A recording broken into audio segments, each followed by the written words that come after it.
Hello everyone, welcome back to Dr. Mommy Cake's channel. Today I'm going to share with you how to make a two-dimensional cake topper like this Mickey Mouse cake topper on my cake. They are a great way to decorate your cake and they are simple and easy to make. So I've printed the outline of the Mickey Mouse shape on a piece of paper. I would recommend that you use the thickest paper that you have available or like cardboard paper, but if you have simple printing paper, then that would work as well. I'm using a scalpel to cut out the outline of my shape. You can also use a craft knife or a scissors, which works for you. I just so happen to have a scalpel and I'm quite comfortable using a scalpel. So once you've cut out the outline of your shape, gently peel it off from the rest of the paper. So this is going to act as our template and we're going to use it to cut out a fondant using the same shape. So I'm using CMC, which I'm going to knead into my fondant, and this will help my fondant to harden and keep its shape. Tylose is a similar substance that you can use to help your fondant to harden.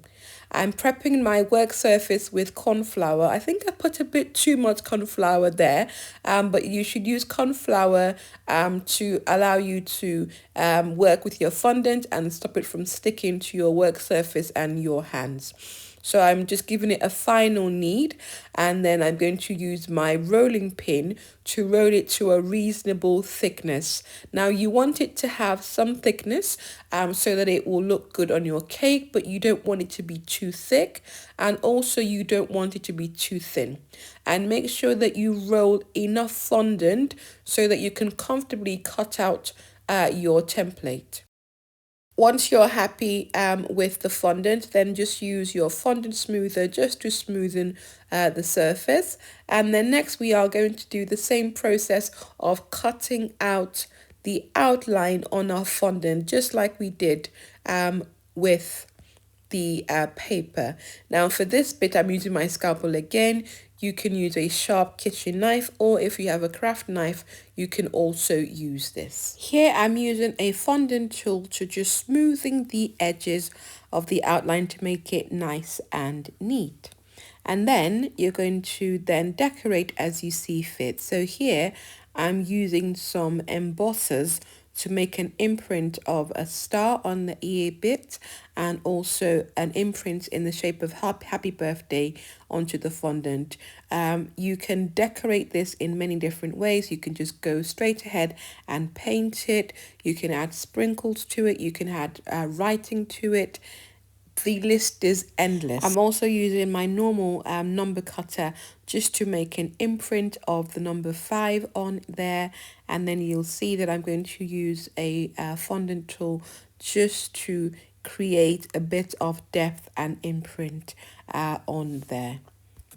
And I'm just painting the embossed shape with edible food paint. If you want to know how to create your edible food paint and all about the different colorings that you can use for decorating, check out the link shown at the top of your screen or in the description section. And finally, I'm just using a large brush and some edible dust to give it a nice and final sheen. Leave your fondant for an hour or two so that it hardens slightly. This will make it a lot easier to transfer onto your cake.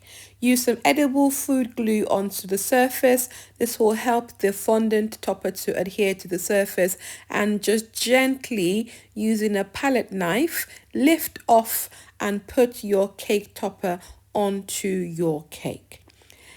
If you haven't subscribed, could I encourage and ask nicely for you to hit the subscribe button now?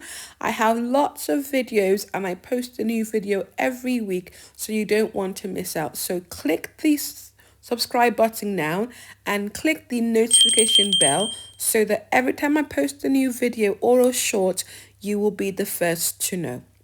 See, I told you that this topper was very easy to make, but look at the effect. It looks absolutely great. Excuse all the mess, but you can see the topper looks really, really good.